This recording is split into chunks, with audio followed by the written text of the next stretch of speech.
الحمد لله رب العالمين والصلاة والسلام على أشرف الأنبياء والمرسلين نبينا محمد وعلى آله وصحبه ومن تبعهم بإحسان إلى يوم الدين.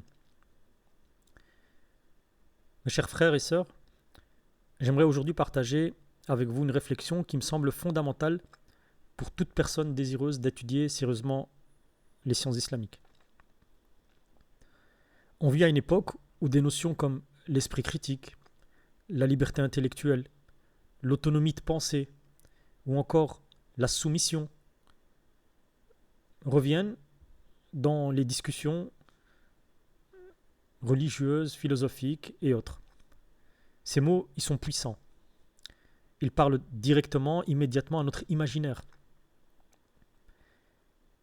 Mais avant de bâtir un raisonnement sur eux, encore faut-il les définir. Car un mot n'est jamais un argument en soi. La véritable question est donc la suivante. Qu'est-ce que la liberté intellectuelle ?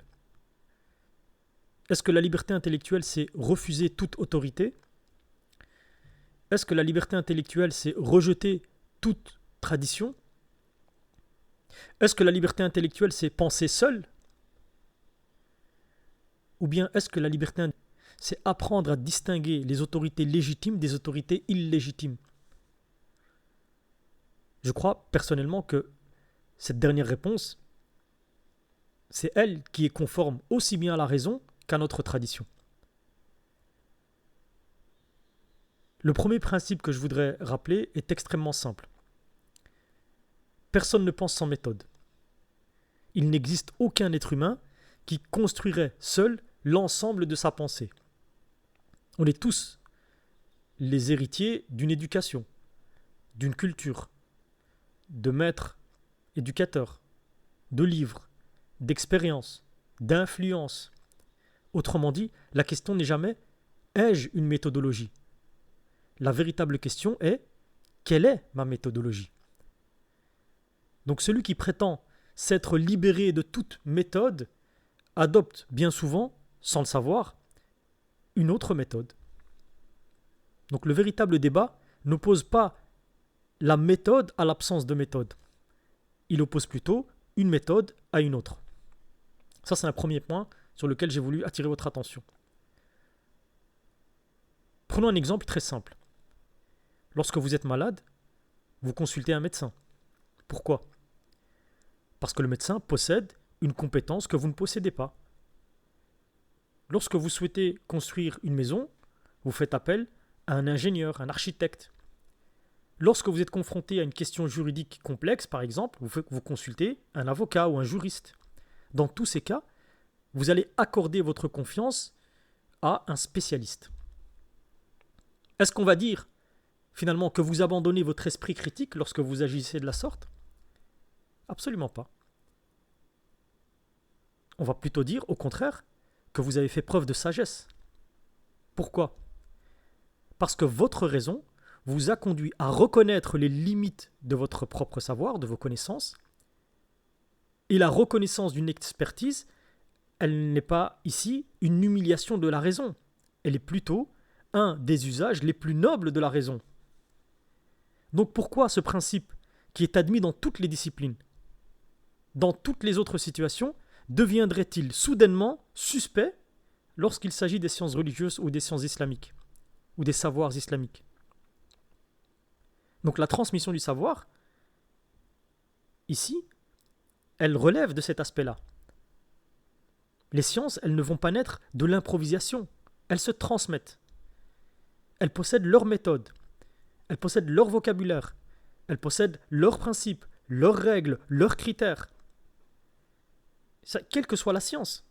Et les sciences islamiques n'échappent pas à cette règle. Pendant plus de 14 siècles, les savants, ils ont construit une véritable architecture méthodologique. Usul al-fiqh, usul al-hadith, les sciences du Coran, ulum al-Qur'an, les principes du kalam, les règles de la langue arabe, les méthodes de conciliation entre les textes et bien d'autres disciplines. Donc cette tradition n'a pas été élaborée pour empêcher la réflexion. Justement, elle a été élaborée pour empêcher l'arbitraire.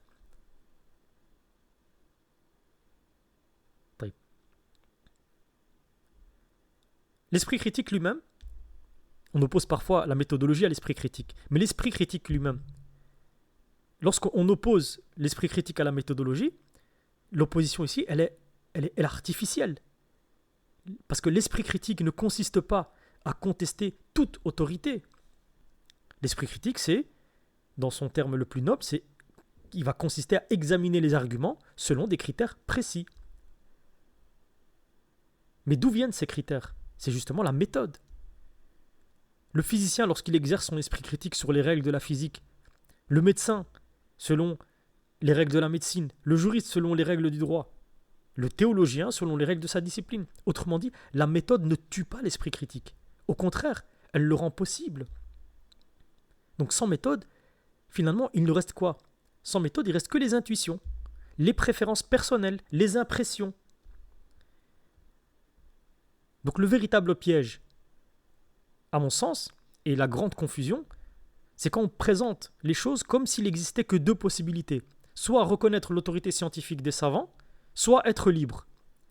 Mais cette opposition, elle est trompeuse, elle est illusoire. Car celui qui vous invite à abandonner une méthodologie, il ne vous affranchit pas de toute méthodologie.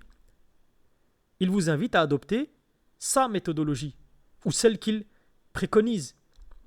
Donc le véritable piège n'est pas de reconnaître une expertise. Le véritable piège est de croire qu'en rejetant une autorité scientifique, on cesse de dépendre d'une autorité. Donc finalement, on déplace simplement la confiance. C'est ça qu'on déplace. On passe d'un cadre méthodologique à un autre. Donc le débat n'est pas autorité ou absence d'autorité, il est quelle autorité est légitime. C'est à cela qu'il faut répondre. Et surtout, selon quels critères reconnaissons-nous cette légitimité?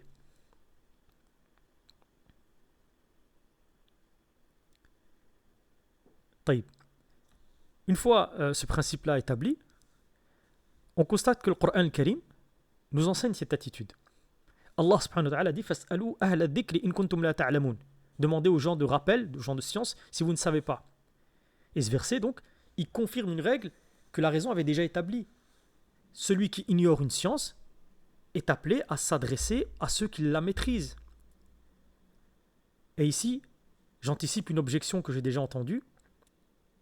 Certains disent oui, mais ce verset a été révélé dans un contexte particulier de la révélation et finalement il en serait restreint. Et donc venir l'utiliser à chaque fois que on devrait pousser les gens à aller vers les gens du savoir, c'est finalement faire usage du verset dans ce qu'il n'est pas ou à un moment où il ne convient pas.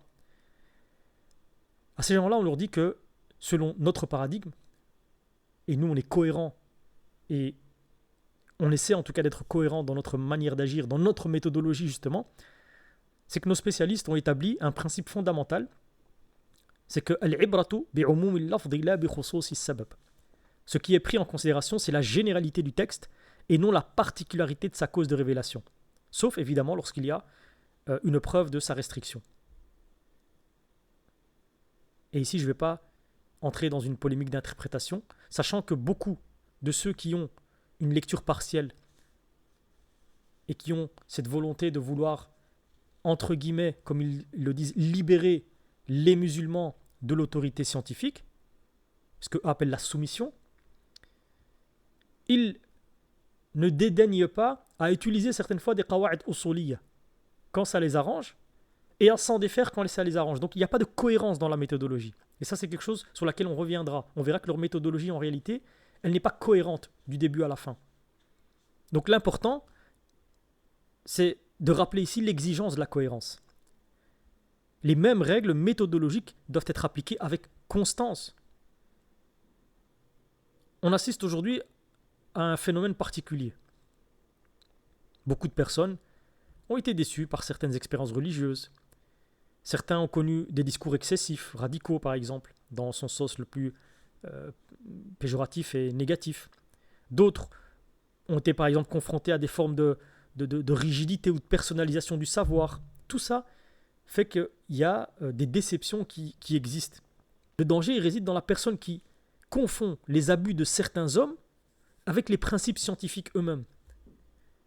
Je ne suis pas en train de dire que ceux qui sont à l'initiative des dérives ont forcément appliqué les principes. C'est justement le contraire. Parce que elles ont connu une autorité abusive, par exemple. Certaines personnes, elles vont rejeter toute autorité. Parce qu'elles ont connu un suivisme aveugle, elles se méfient de toute transmission savante. Parce qu'elles sont passées d'un excès à son contraire, et donc ils ne sont plus dans un équilibre. La réelle solution n'est pas d'abandonner la méthodologie.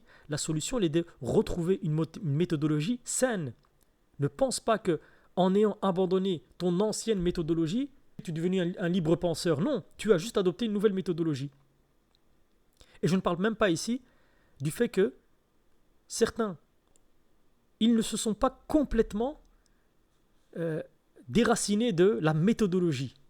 Ils sont peut-être sortis des opinions de cette lecture-là, mais la méthodologie, elle est restée, parce qu'ils ne l'ont pas remis en cause, parce qu'ils ne se sont pas remis en cause justement sur la méthodologie.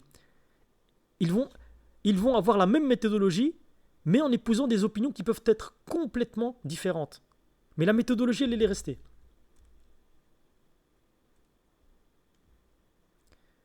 Je vais terminer par une idée simple. L'islam, il ne nous demande pas de suspendre notre raison. Au contraire, l'islam nous demande d'utiliser notre raison correctement. Et la première preuve d'intelligence, c'est souvent de reconnaître ce que nous ignorons. C'est pour ça que les grands savants ont toujours commencé par enseigner les fondements avant les conclusions. Ils savaient qu'une opinion, elle peut évoluer.